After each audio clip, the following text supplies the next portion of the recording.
Like I'm muted. Yes, good evening, everybody. Welcome to the Creepy Parlor. I'm Genevieve, and I'm absolutely delighted that you've decided to spend some time with me this evening.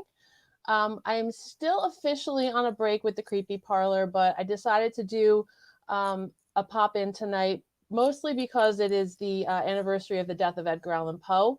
So I thought it would be nice to mark that occasion, talk a little bit about Edgar's passing, some of the mystery and the unsolved circumstances that he passed on under, and I just thought it would be a really good idea to get back out here for a little bit because I miss everyone and I miss doing this. So welcome, and I hope you enjoy tonight. In addition to that, just we are expecting a special guest at around 9:30. We'll be having Andy Dean back on to talk about his new album Horror Show. So it'll be a fun show tonight. So with all of that being said, let's say hi to everybody. Hello, hello, everybody out there. Stop in and say hi. Excellent. Um, so for those of you who do know me, I am a huge Edgar Allan Poe fan, as befitting of the goth girl that I am. But in addition to that, I've always loved Poe ever since I was a kid. And one of the very first stories that I heard was The Telltale Heart. And I'm going to read that shortly to commemorate this event. So, but I just want to talk a little bit about the mysterious circumstances that he did die under. Many of us know that Poe wrote a lot of macabre stories, that he was considered to be the originator of the detective story.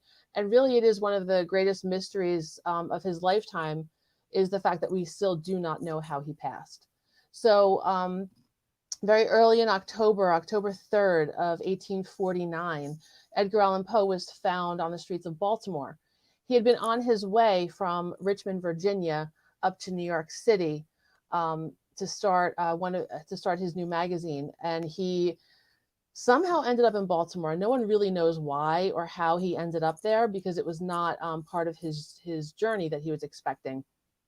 Hello, Jillian. So when he was discovered, he was found completely disheveled, and he was found wearing someone else's clothing, which was really odd for him. Poe didn't have a lot of money throughout his lifetime, throughout his adult life. He was raised with a very wealthy family, but he was always known for being very neat and impeccably dressed, despite the fact that he did not have a lot of money. So it was odd for him to be in someone else's clothing. I mean, that would be odd for anybody, right? It was odd for him to be found so disheveled. Um, a lot of people assume that it was because he was an alcoholic and he was found drunk. There's a lot that goes into that whole mythology, which I might touch on a little bit tonight, depending on how much time we have. Um, it's believed that he was very sensitive to alcohol, but during the time where during the last year of his life, he was part of the temperance movement, so he was not drinking at that time. So he was when he was found by a man named Joseph Walker, who was an acquaintance of Poe, and he was, quote, in great distress and in need of immediate assistance. He was taken to Washington College Hospital, and he spent 4 days there, and he never quite recovered. He was in that delusional state for his entire time in the hospital. He did call out the name Reynolds a few times, and no one really understood what that meant or who that was. And reportedly, his last words were, Lord, help my poor soul. And then he passed over. So, in keeping with his dramatic life, I think he also had a very dramatic exit from life. So, yeah, as I mentioned, there was no the cause of death that was listed was brain congestion of the brain, which at that time was like a fancy way of saying alcoholism. Um, many researchers have looked into what the possible causes of death could have been. And let's add this up here. So some of the potential causes of death were known to be rabies, alcoholism, drug overdose, poisoning, a brain tumor, cooping, suicide. Some believe that he could have been murdered, cholera, influenza. All of these had some intrinsic potential, but none of them have ever been absolutely proven. So the original, the first one I find really interesting is the thought of rabies. He was in a very delusional state when he was found, and he never recovered. And years ago, at Johns Hopkins University, they did a little test run. They gave medical students a list of symptoms that a mysterious writer from Richmond was suffering, and asked the medical students, based on the symptoms, what they diagnosed this person as having. And they came up with rabies. It would not have been completely unheard of for someone to die of rabies in 1849. It would also not be all that unlikely, because Poe was, he had a lot of cats. He was very much an animal-friendly person, so that could have been a possibility. Then we have alcoholism. I briefly touched on that. Everyone does believe that he was this raving alcoholic. A lot of that was set into place by his literary rival, Rufus Wilmot Griswold, which we will talk a little bit about soon. We'll get into his obituary. Drug overdose. Just prior to, a little while prior to his death, let's see if I can get it. You guys can see that Poe did actually try to kill himself with laudanum. And this photograph here is one of the most famous daguerreotypes that has ever been taken of Poe. And it was taken not too long after he had attempted to overdose on laudanum. So again, not necessarily unheard of or implausible, but probably not very likely. Let's get back to our list. Poisoning. Poe was very well known to be a literary critic, and he was a scathing critic. He had quite a few, let's say rivals, we'll call them rivals, throughout his lifetime, based on the criticisms that he had put forth in his writings as well. So would another writer have thought to poison him or try to murder him? I'm not sure. I don't know. But years ago, there was some samples taken from Poe's remains. They had a lock of hair that was analyzed, and they looked for heavy metals. They looked for different types of poisons, and they found some arsenic, I believe, but not enough that could have killed him. So poisoning is probably not very likely. Brain tumor. This one is really interesting. Edgar Allan Poe was buried a few days after he passed away in Westminster Burying Ground in Baltimore in 1849. 26 years later, his body was exhumed, and he was relocated to this monument that you see here. There was a school teacher in town who raised the money to support this monument created for him, and his wife and his mother-in-law were also buried with him. When they exhumed this body, they first couldn't find Poe's body. They did find him, and they found that there was reports of brain matter rolling around in his skull. So I think it's kind of, that it doesn't get much creepier or macabre than that, right?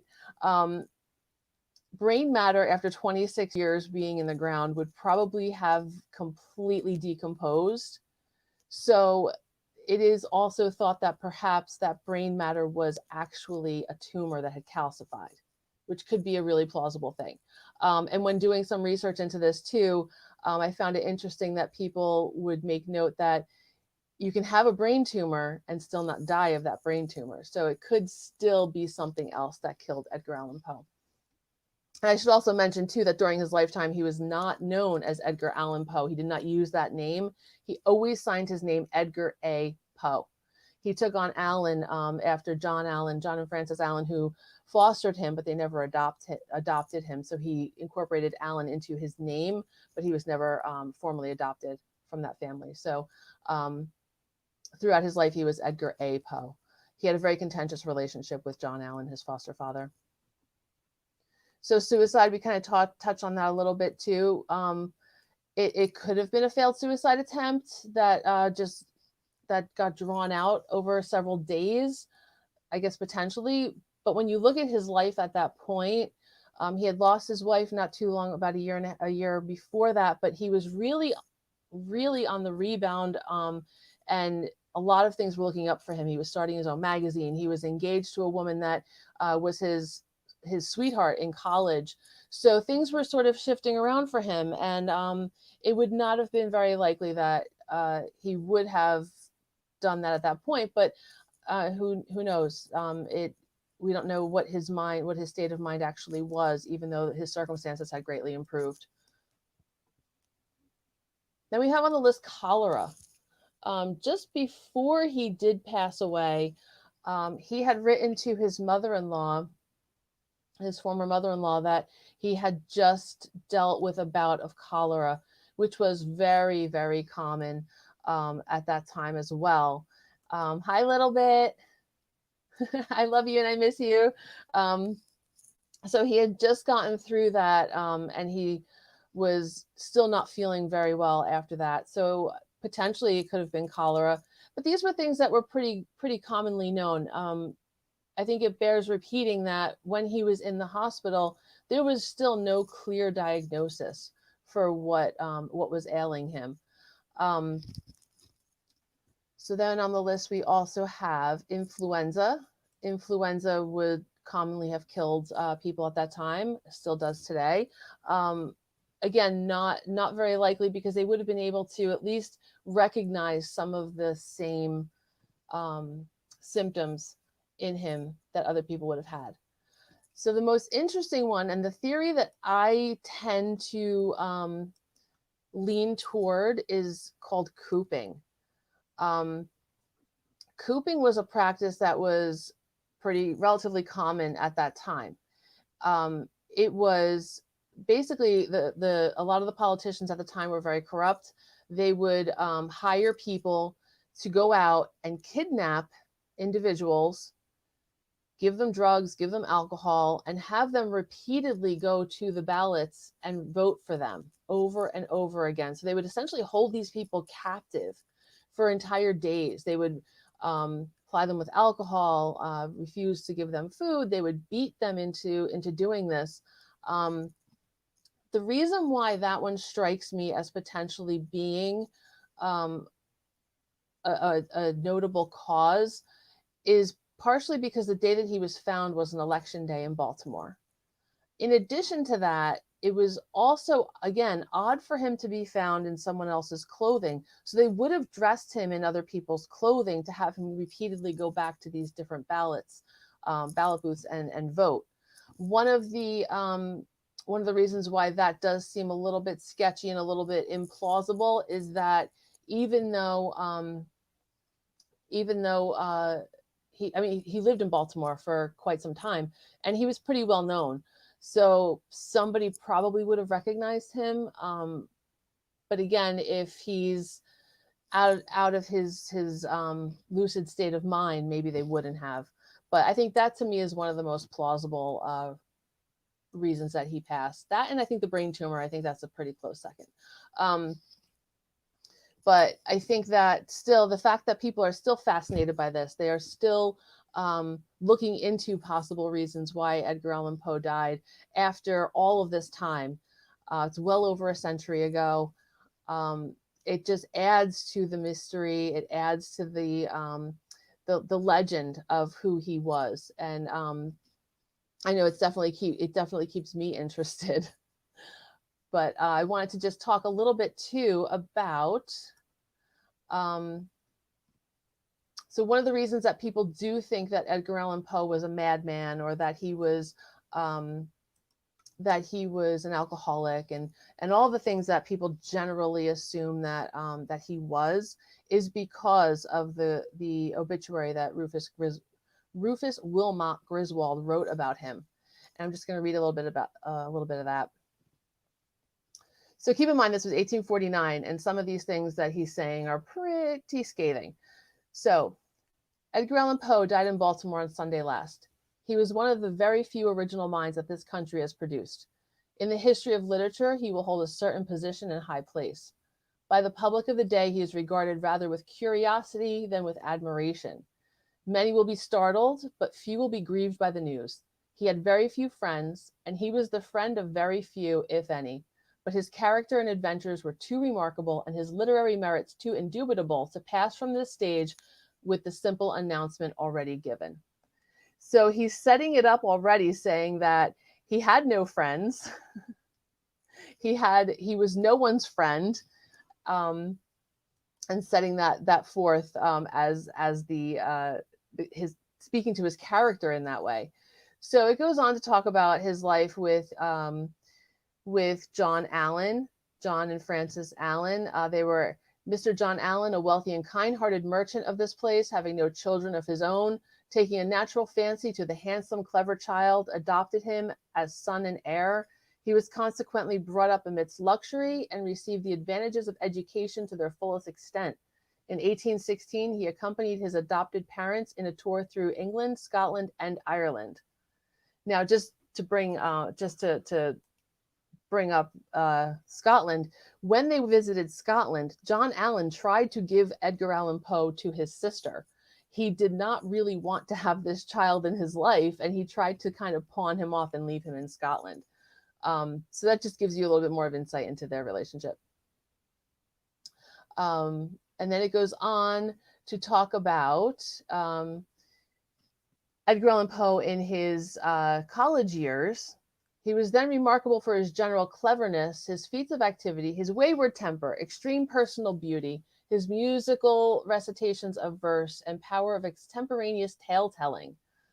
In 1825, he went to the University of Virginia. The university was then a most dissolute place, and Mr. Edgar A. Poe was remarked as the most dissolute and dissipated youth in the university.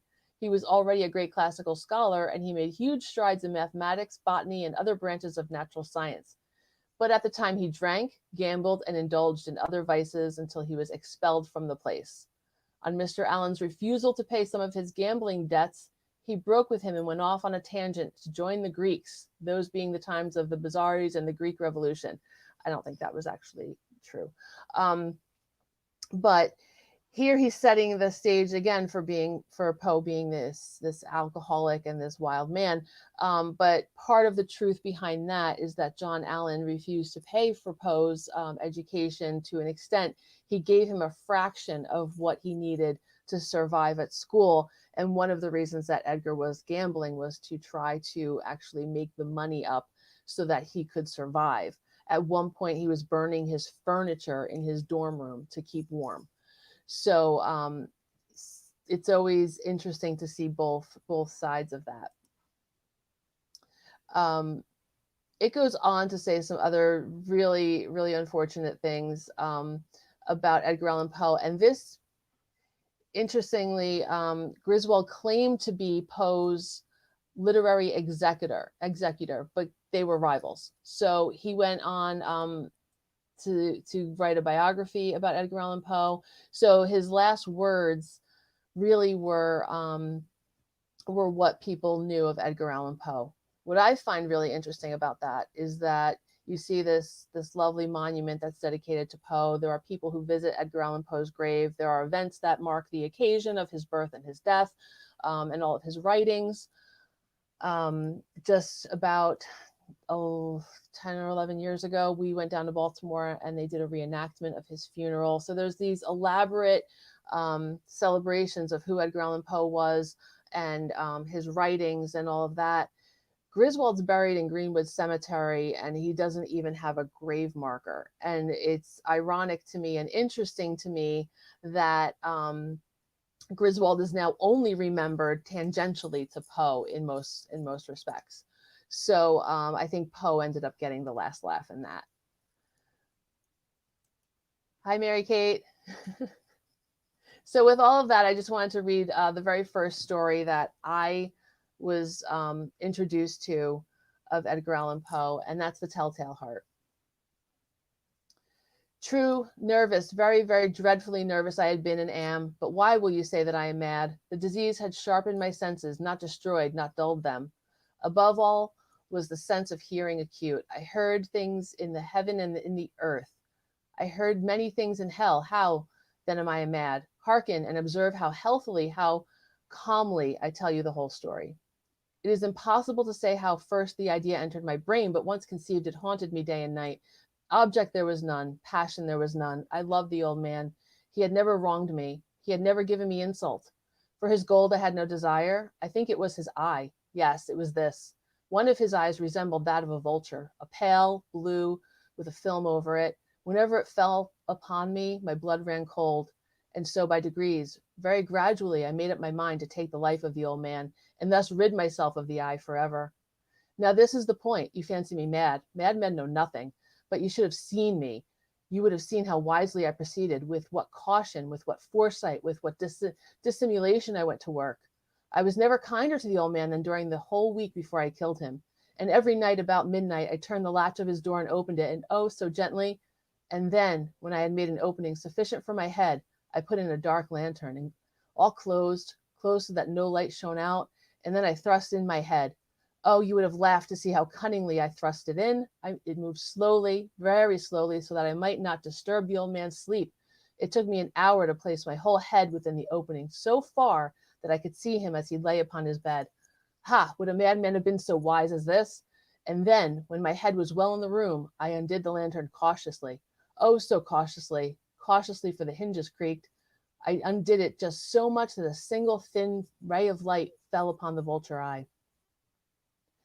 And this I did for 7 long nights, every night just at midnight, but I found the eye always closed, and so it was impossible to do the work, for it was not the old man who vexed me, but his evil eye. And every morning when the day broke, I went boldly into the chamber and spoke courageously to him, calling him by name in a hearty tone, and inquiring how he had passed the night. So you see he would have been a very profound old man, indeed, to expect that every night, just at 12, I looked upon him while he slept. Upon the 8th night, I was more than usually cautious in the opening of the door. I watched his minute hand move more quickly than did mine. Never before that night had I felt the extent of my own powers, of my sagacity. I could scarcely contain the feelings of triumph to think that there I was, opening the door little by little, and he not even to dream of my secret deeds or thoughts. I fairly chuckled at the idea. Perhaps he heard me, for he moved on the bed suddenly, as if startled. Now you may think that I drew back, but no. His room was as black as pitch, with the thick darkness, for the shutters were close fastened through fear of robbers. And so I knew that he could not see the opening of the door, and I kept pushing it on steadily, steadily. I had my head in and was about to open the lantern when my thumb slipped upon the tin fastening, and the old man sprang up in bed, crying out, "Who's there?" I kept still and said nothing. For a whole hour I did not move a muscle, and in the meantime I did not hear him lie down. He was still stirring in the bed and listening, just as I have done, night after night, hearkening for the death watches in the wall. Presently I heard a slight groan, and I knew that it was the groan of the mortal terror. It was the groan of pain or fear. Oh no, it was the low, stifled sound that arises from the bottom of the soul when overcharged with awe. I knew the sound well. Many a night, just at midnight, when all the world slept, it was welled up from my own bosom, deepening with its dreadful echo the terrors that distracted me. I say I knew it well. I knew what the old man felt and pitied him, although I chuckled at heart. I knew that he had been lying awake ever since the first slight noise, and when he had turned in the bed. His fears had been ever since growing upon him. He had been trying to fancy them causeless, but could not. He had been saying to himself, "It is nothing but the wind in the chimney. It is a mouse crossing the floor. Or it is merely a cricket which has made a single chirp." Yes, he has been trying to comfort himself with these suppositions, but he found it all in vain because death, in approaching him, had stalked with his black shadow before him and had enveloped the victim. And it was the mournful influence of the unperceived shadow that caused him to feel, although he never saw nor heard, to feel the presence of my own head within the room. When I had waited a long time, very patiently, without hearing him lie down, I resolved to open a very little crevice in the lantern. So I opened it. You cannot imagine how stealthily, until at length a single dim ray, like the thread of a spider, shot out from the crevice and fell upon the vulture eye. It was open, wide open, and I grew furious as I gazed upon it. I saw it with perfect distinctness, all a dull blue with a hideous veil over it that chilled the very marrow of my bones. But I could see nothing else of the old man's face or person, for I directed the ray, as if by instinct, precisely upon the damned spot. And now, have I not told you, you mistake madness, but is but over acute senses? Now I say there came to my ears a low, dull, quick sound, such as a watch makes when enveloped in cotton. I knew that sound well. It was the beating of the old man's heart. It increased my fury as the beating of a drum stimulates the soldier into courage. But yet, even yet, I refrained and kept still. I scarcely breathed. I held the lantern motionless. I tried how steadily I could to maintain the ray upon the eye. Meantime, the hellish tattoo of the heart increased. It grew quicker and quicker and louder every instant. The old man's terror must have been extreme. It grew louder. I say louder every moment. Do you mark me well? I have told you that I am nervous, so I am. And now the dead hour of night, amid the dreadful silence of that old house, so strange a noise as this excited me to uncontrollable terror. Yet for some moments longer I refrained and stood still. But the beating grew louder. I thought the heart must burst. And now a new anxiety seized me. The sound once an instant, then I smiled gaily, and I find dread the deed so far done. But for many minutes the heart beat on with a muffled sound. This, however, did not vex me. It would not be heard through the wall. At length it ceased. The old man was dead. I removed the bed and examined the corpse. Yes, he was stone dead. I placed my hand upon the heart and held it there many minutes. There was no pulsation. He was stone dead. His eye would trouble me no more.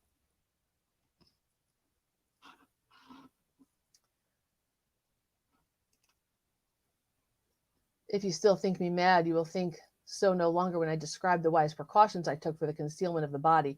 The night waned and I worked hastily but in silence. First I dismembered the corpse. I cut off the head and the arms and the legs. I then took up 3 planks from the flooring of the chamber and deposited all between the scantlings. I then replaced the board so cleverly, so cunningly, that no human eye, not even his, could have detected anything wrong. There was nothing to wash out, no stain of any kind, no blood spot, whatever. I'd been too wary for that. A tub had caught it all. Ha! When I had made an end to these labors, it was 4 o'clock, still dark as midnight. As the bell sounded the hour, there came a knocking at the street door. I went down to open it with a light heart, for what had I now to fear? There entered 3 men who introduced themselves with perfect suavity, the officers of the police. A shriek had been heard by the neighbor in the night. Suspicion of foul play had been aroused. Information had belonged at the police office, and they, the officers, had been deputed to search the premises. I smiled, for what had I to fear? I bade the gentleman welcome. The shriek, I said, was my own in a dream. The old man I mentioned was absent in the country. I took my visitors all over the house. I bade them search well. I led them at length to his chamber. I showed them his treasures, secure, undisturbed, and desired them here to rest from their fatigue, while I myself, in the wild audacity of my perfect triumph, placed my own seat upon the very spot beneath which reposed the corpse of the victim. The officers were satisfied. My manner had convinced them. I was singularly at ease. They sat, and while I answered cheerily, they chatted of familiar things. But ere so long, I felt myself getting pale and wished them gone. My head ached, and I fancied a ringing in my ears, but they still sat and still chatted. The ringing became more distinct. It continued to become more distinct. I talked more freely to get rid of the feeling, but it continued and gained definitiveness until, at length, I found that the noise was not within my ears. No doubt I grew very pale, but I talked more fluently and with heightened voice, and yet the sound increased. And what could I do? It was a low, dull, quick sound, much a sound as a watch makes when enveloped in cotton. I gasped for breath, and yet the officers heard it not. I talked more quickly, more vehemently, but the noise steadily increased. I arose and argued about trifles in a high key and violent gesticulations, but the noise steadily increased. Why would they not be gone? I paced the floor to and fro with heavy strides, as if excited to fury by the observations of the men, but the noise steadily increased. Oh God, what could I do? I foamed, I raved, I swore. I swung the chair upon which I had been sitting and grated it upon the boards, but the noise arose over all and continually increased. It grew louder, and still the men chatted pleasantly and smiled. Was it possibly they heard it not? Almighty God, no, they heard, they suspected, they knew. They were making a mockery of my horror. This I thought, and this I think. But anything was better than this agony. Anything was more tolerable than this derision. I could bear those hypocritical smiles no longer. I felt that I must scream or die, and now, again, hark, louder, louder, louder, louder. Villains, I shrieked, dissemble no more. I admit the deed. Tear up the planks. Here, here. It is the beating of his hideous heart. And that is probably my very favorite Edgar Allan Poe story. Yes. Mary Kate, yes, cholera, influenza, history does repeat itself. We've got COVID going on now, which is definitely a reflection of all of the things that we are going through at this time. If anybody else has a favorite Poe story or poem or anything, let me know. I'm curious to see what everybody else likes. I know everybody knows The Raven. Everybody knows even The Telltale Heart. Another one of my favorites is definitely the Mask of the Red Death, which again goes back to cholera, influenza, and history repeating itself. Oh, Lauren, yes. Annabelle Lee. Annabelle Lee is so beautiful. And in fact, if we go back to Griswold's obituary, Griswold was trying to make the point that Poe's character was what was reflected in all of his stories, so that he was, in fact, one of the characters that he was writing about. So all of these madmen, these people that are tearing up the floorboards and placing people in the floorboards, that was actually who he was. And he refers to Annabelle Lee as being written for Poe's wife, who had just passed, and that it's indicative of his mental state.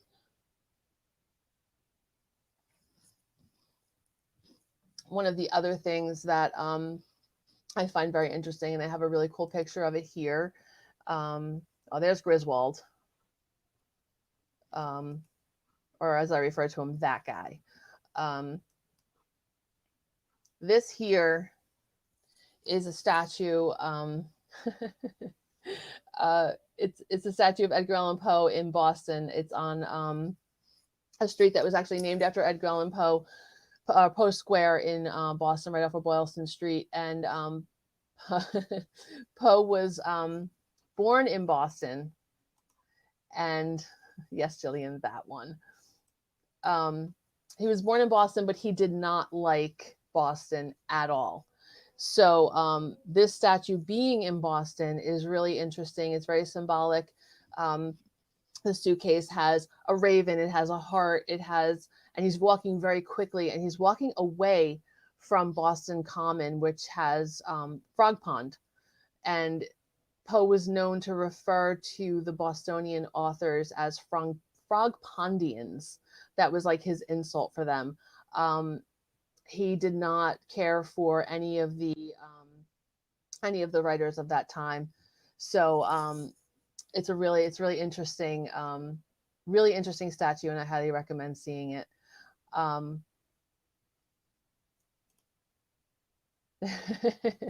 know, Lauren, you love Massachusetts. I know, I do say Boston, so Jersey. Sorry, Jillian. I am a Jersey girl. I'm going to stop sharing my screen now because we do have a special guest. Oh, hello. Hello. Can you hear me? Oh, yes, I can hear you. Wonderful. Welcome back. Welcome back to the Creepy Thank Parlor, you. Andy. I'm just getting back from a 40th anniversary viewing of The Evil Dead. Wow, that's perfect. Yeah, right? Excellent. Had a busy day. Had to get a COVID test. Not because of symptoms, but because of work I'm going to be doing. Had to get a COVID test, and that got canceled, so I had to shoot across like the state to go get it elsewhere. And and then I made it back for the Evil Dead 40th anniversary on the big screen, and now I'm here in the creepy parlor. Excellent, excellent. And I just read The Telltale Heart and talked all sorts about Edgar Allan Poe and his death, because it's the anniversary of his death today. Oh, nice, nice. It's appropriate. Yes. That works with the Evil Dead quite well on some level. It all works. It all works together. But the other reason I wanted to invite you back, when you were on the show back in June, I think it was June, we talked about your new album Horror Show coming out. Yes. And it is now released. At least on Bandcamp, yes. Excellent. Excellent. Jillian says Mr. Horror Show himself. Indeed, yeah, but it's on Bandcamp now, and it'll be released on all of the other major streaming, like, Apple and Spotify and Amazon, all those big guys. It'll hit those on October 15th, but for right now, it's on Bandcamp. Very cool. Very cool. And the link is down there if anybody's interested in checking it out. Highly, highly recommend checking it out. Can you see it? So, do you mind telling us a little bit about the album? I know it was, it must take a really long time to create that. Yeah, it took years, literally. And Horror Show is, at least for a good portion of the album, it's like the body horror genre as music, using physical, visceral pain and sometimes gore to describe and get across the feelings of like emotional pain. And Excellent. and especially songs on the album like Cut and the title track Horror Show, especially those tracks really hit those marks, and there are a few others on there that do as well.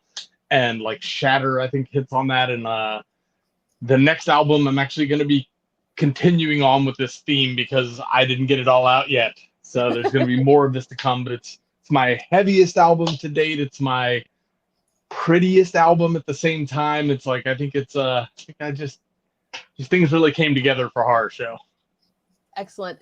And for those of you who are watching, if you support Andy on Patreon, you get a little sneak peek sometimes of these things, because we heard Horror Show last year. Yeah, and there's songs that I released on Patreon, like a shoulder to lean on, that the version you get on Spotify or on Patreon is actually like different. The bridge is totally different than what's on the album. The song Synthesis is like, there's a downbeat version on Patreon that I originally wrote, and I was like, I think for the album I want this to be upbeat, so I just changed it so there's like these versions that you can't get anywhere else. And they're also already, like in the last month, I did remixes of Cut and Forward and Reverse that are Patreon exclusive at the moment. So yeah, it's so cool to be part, like to be part of the Patreon community, just because you get such a good insight into the whole creative process and everything. It's just it's so much fun.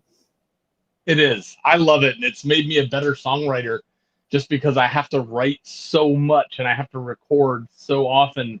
Yeah. That like my technique is just better and better and better. So, well, you do 2 songs a month, right? I do 2 songs a month, yeah. And they're not songs that I've already released. I don't just be like, here's a song from this album, take it. It's literally like something that no one's ever heard before. And they're not demos. These are like finished, mastered tracks. How long does it take to do that? It depends on the song, but I mean, you figure it can't take more than 2 weeks, because 2 songs a month, so I can't take forever. Sometimes I'll knock a song out in a day and a half. Sometimes it'll take me, 2, even 3 weeks sometimes, or sometimes I'll find something that I started years ago and I'll be like, ooh, now I see where I should have done with this, and like turn it into something new. So just depends. Jillian says she's obsessed with Trick or Treat. I think we both are.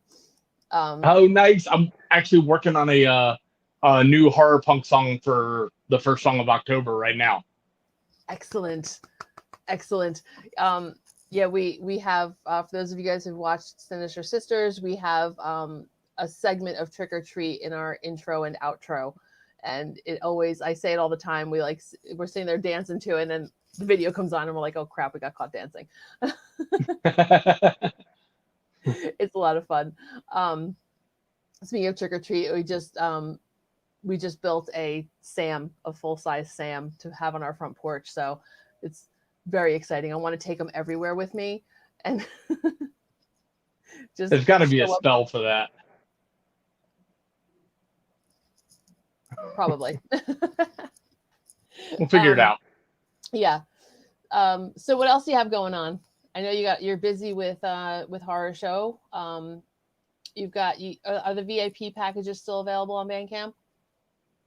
They're gone. Like it was, the Responses album has been nuts. The VIP packages were gone like so fast. I had no idea it was going to happen. And my label Negative Gain, they ordered a lot of this stuff, and it sold out so fast. And the hoodies are gone. Like every last hoodie sold out. I think there are 2 shirts left for sale. Like we sold all the t-shirts, and they're both size small. Like little bitty t-shirt, 2 little bitty t-shirts left. So they can go on my Sam. Sam can wear them. Perfect. And but there's still, of course, CDs and pens and flexi discs and stuff like that available. So. And that's all on Bandcamp, right? Yes. The link. Patreon too. It's running down below. We'll switch that up too and put Patreon up too. Cool. I always joke around and like Patreon's like the best money I spend. All the artists I support on there, I'm like, this like really such a great feeling to be able to help, like to support other artists. It's fantastic. It means a lot. Like it really does. I don't know if everybody gets how much that helps independent artists like myself. You know, I'm on a record label, but it's not like I'm on Capitol Records. You know, these are small, 2-3 employee record labels. I'm by myself over here doing everything. So, that really does keep a lot of us above water, people supporting on Patreon. Like, I don't know how many people know what their like $1 or $2 every month means, but it's enormous. That is good. Like Lauren says, so it's so glad to hear that.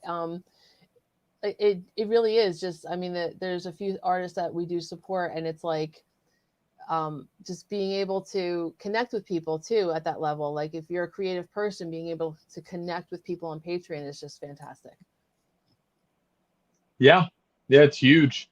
It's enormous. Jill says she's gonna bump up her contribution because you guys are best friends now. I knew that's what it would take. I knew it. So it's what's your favorite? Do you have a favorite track on Horror Show? Oh man, it's just one of those things where like, because I'm writing songs at different points in my life and different moods and stuff. So it just kind of changes. Like I was recently all about the song synthesis, and I come back to the last song a lot, which is called The Last Song, and it's the last song. But right now, I might be Horror Show, might be the title track, or there's a downbeat track I did called Coming Down that I'm kind of in love with. So, and that one's really fun for me live. So, yeah, but it changes all the time. They're all my kids, so I don't want to call one a favorite. I do that with my ghost tours. Everyone's like, "What's your favorite tour?" I'm like, They're both my kids. Yeah, they're all wonderful. They're all wonderful and perfect. They're all special in their own way. Yeah. Are you doing any live shows anytime soon? Nothing in the books right now. I am really waiting until things like totally like normalize, if that ever happens. But my feeling is I don't want to spend the time booking like a big tour and then state regulations start chopping it up, and like being on the road, like even if I lost like a state, a couple nights, that's huge. Like all of a sudden your routing is all different. There's a lot of money to be lost right now, especially once again for indie artists doing it. So I'm gonna hold off. I'm already booked for a Dark Side of the Con next year, So, playing that convention with both the Ring Within and Bella Morte. But I'm not in a rush to get back on the road. It's not my priority right now. We've been waiting for Dark Side of the Con since the last one, and as excited as I am for it, I'm still so nervous. I'm like, oh, I know. That's what I'm talking about. That sort of thing. So, but yeah. I got my fingers crossed. I think it's going to happen this time. We actually, my husband and Jillian, I'll hook that up. When we came back from the last time, we were really sick, and I was like, oh man, if we get that again, oh now we can get COVID. Oh crap. Yeah, right. And yeah, getting like, what everybody refers to as con crud is par for the course at a convention. But with COVID out there, yeah, it's a little more serious. Like I just played the Gothic cruise like, a couple weeks ago, cruising out of Orlando for a week, and I'm fully vaccinated, and we had to be tested 2 days before we got on the boat. It's serious, people are taking it really seriously. And the boat was like, one thing that was kind of awesome is they had really capped the attendance of the boat at a much lower number. It's like you had all this space to move around. That part was kind of awesome. Yeah, that is pretty cool. And I don't think they're going to be, the Dark Side of the Con was so packed last time. Yeah, I mean, and it's going to be bigger this time. I mean, if you've seen the lineup, it's enormous. It's amazing. Yeah. And I'm actually doing I'm doing a panel there too, so it'll be really fun. Yeah, that's awesome. It'll be really fun. But yeah, so just keeping in the theme, are you a Poe fan? Yeah, I mean, I like Poe. I'm not I'm not the biggest like poetry guy, like, so, but I dig his stories, and I'm in Charlottesville, of course. So over at at the University of Virginia, they have his old dormitory. They have like a glass door, so you can go and look inside, and you hit a little button. It tells you some kind of like half-assed truth about his history at UVA, kind of a glorified version, I believe. Yeah. I was just kind of talking a little bit about that too, like the myths that surround him and all the misunderstandings of his life. Yeah, right. And the fact that nobody knows how he died still. Oh, I didn't know that. Yeah. Yep. We don't know how he died. There's a whole list. I had a whole list. I thought he died in a parachuting accident. I'm just kidding. I gotta go.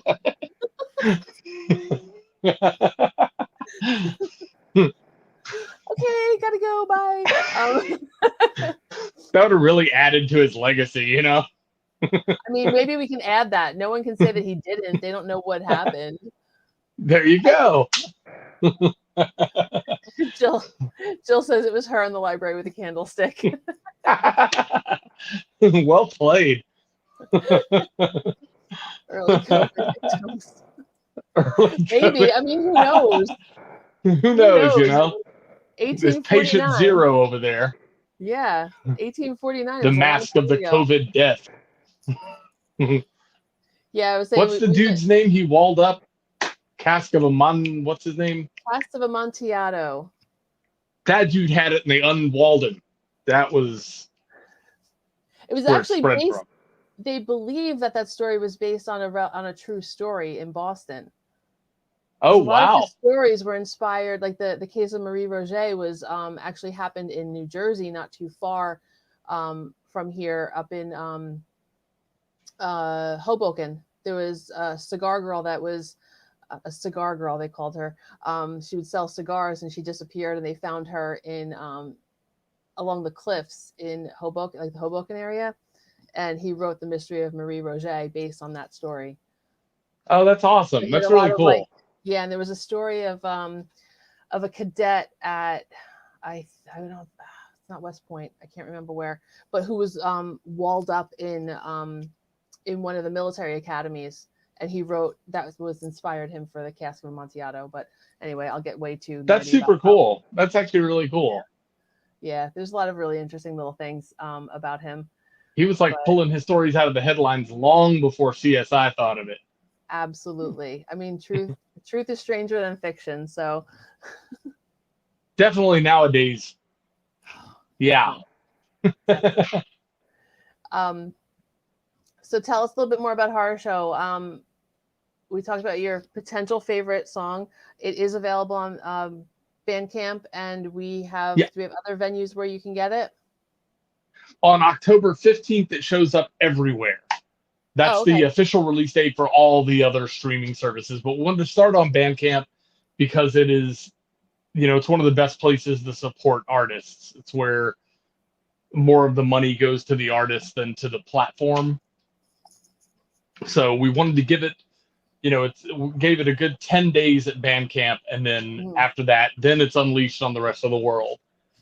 So Is Bandcamp still that's been, doing? Are they still doing Bandcamp Fridays? they have been, I think is it the first Friday of every month? I think that's it. And Yeah, yeah, Jill first said, Friday of every month.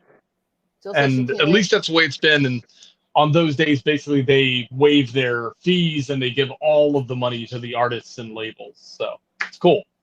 Very cool. Jill says she can't Jillian, wait it's on the to see way. your artwork. I know that like most of the CDs have been mailed. Some of the VIP packages are a little held up because of, as everybody knows, the supply chain right now everywhere is nuts. And Yeah, so it there's is. a couple little parts that we got notices like, this is coming, but it's going to be a few more days. So we're like, my label was telling me they're like, their everything is extended now. Yeah. Like, so Yeah, I was hearing something about actually vinyl pressing is taking forever and things like that. Like there's just so many. yeah. Vinyl pressing is going to get to the point where you need a year. It's getting crazy, like how long it takes. Like it is definitely like they are definitely backed up. Yeah, that artwork is spectacular. Who is the artist? So that's a friend of mine. His name is Adam Carini, and he also goes by Graphic Mercenary. And his work is insane, like just so insanely good. He's done work for a number of artists, and when I started talking to him, I was like, I don't want to go with like a regular Rain Within looking cover because this album is a different beast. And so I was pushing the idea that I would like this album cover to look like an independent horror movie, especially one of these modern sort of folk horror movies. And we, he threw a couple of ideas at me and then we nailed it. He just hit this thing and I'm like, man, that feels like the album. And then it's on white on the album, but on all the merch, it's on black. So it like really pops on the merch. It just came together so well. I absolutely love it. And I think I couldn't imagine a better cover vision for this album. So it worked out.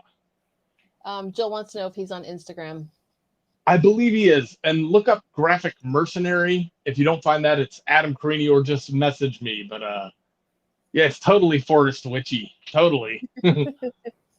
Yeah, it's I really almost cool. called this album Body Horror. That was the original title. That was That gonna be sounds, it. that sounds so creepy.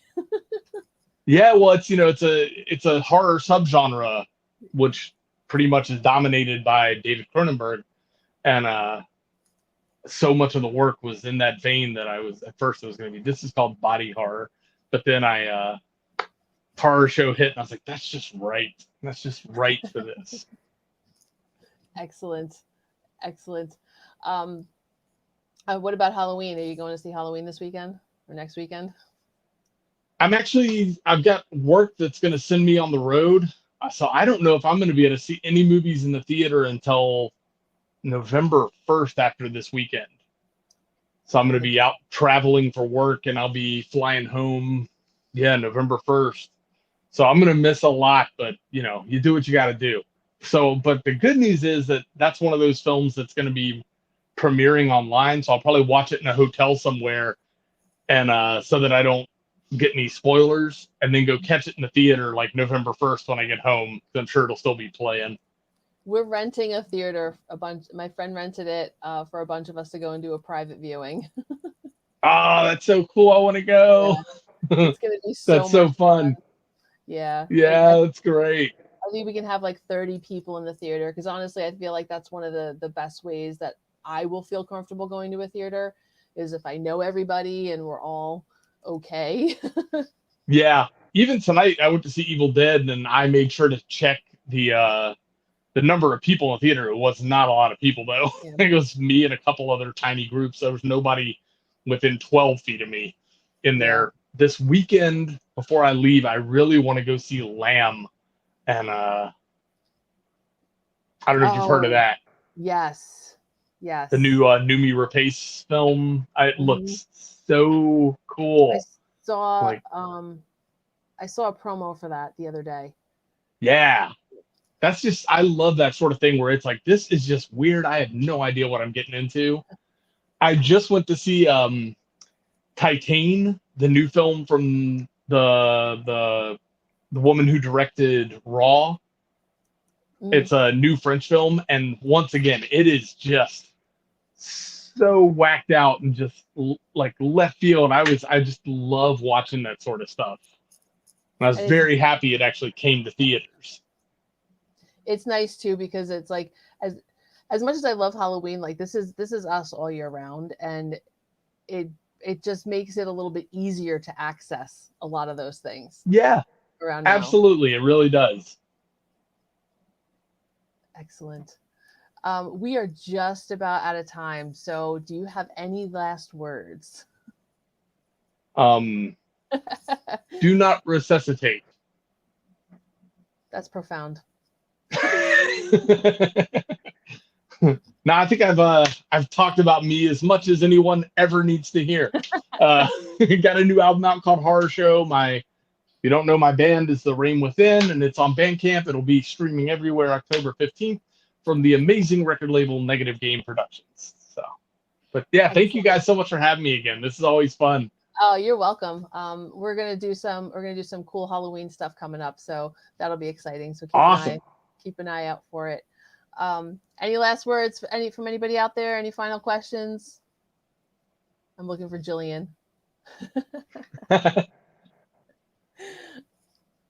Looks like we're No, good. Looks like we're looks like solid. we're good. We are good. Thank you guys all so much for joining me tonight. Before I go, I just want to toast a little bit to Uncle Edgar, as we call him in my house. Um, cheers. Andy, if you wouldn't mind hanging out for a minute after I close up. Awesome. I'll be here. Thank you, everybody, for joining tonight. Our next Creepy Parlor might not be until end of October. I'm not really on a schedule right now.